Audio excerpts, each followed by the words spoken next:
Hey, my relationship genie. My wife is talking divorce and it's been a real strain. I do love her, but I'm not gonna allow her to continue affecting my emotions, and my well-being. Can you help me? Yeah, hey, this is tough. You are walking through fire, but you made a great choice, my friend. You know what you want her. You know you still love her. And you understand that your own emotions and your well being have taken a hit. And I want you to hang on to that. Because when relationships hit rocky terrain, it can be stressful, heartbreaking, painful, especially when it seems like nothing you've tried works and you have no answers. But even in the midst of pain, rejection, and despair, you're still holding on to what matters most. You love her, and you desire to win her back.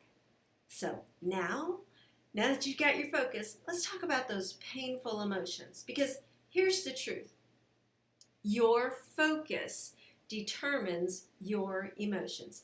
And the key word here is your.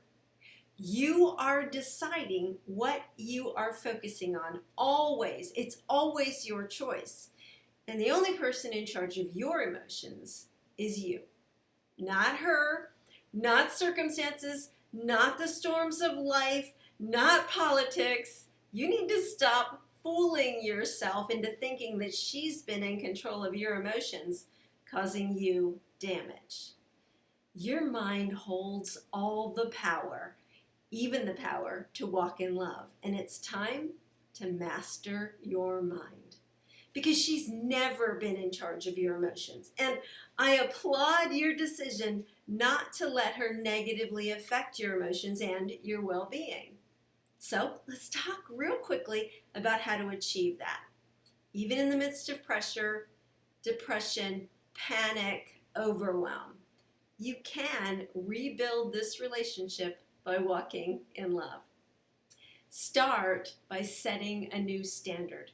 I always say love is the answer to all relationship problems, and that has to begin with you taking care of yourself. So give yourself a break from the pressure.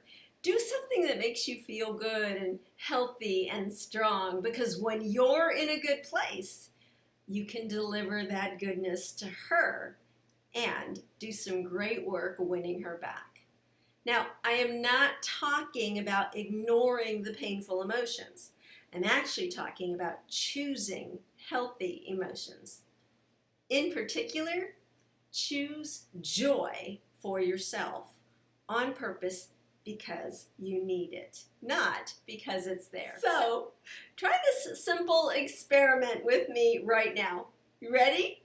Smile as big as you can. Come on. Does you no good to listen to me and not do anything? You've got to try this for yourself. You've got to experience this for yourself. So give me a big old smile, as big as you can. Keep smiling.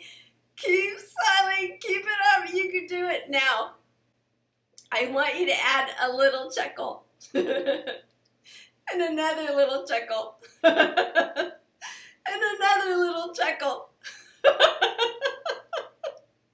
Can you feel the difference in your body? Did you see how simple that was? And the power of joy starts to flood through your body. This simple tool of joy puts you back in charge of your emotions. And science tells us it actually floods your body with health. It clears your mind. It fuels you for the journey of winning your wife back. So do it. Do it regularly. Do it for more than 20 seconds like we just did it. What if you did it for 5 minutes while you were looking in the mirror? We actually have science that says if you'll do that, 5 minutes, smiling as big as you can for no apparent reasons, you can actually heal depression. You can heal it, even if you're on medication for depression. They've done massive studies on the power of joy. You are so much stronger than you've ever thought. And now you've got another tool to walk this path. So start with the joy exercise. Do it for yourself 3 times a day for 5 minutes in front of the mirror. Do it in your car, in your rearview mirror, right? Just give yourself this gift. And you can love fearlessly.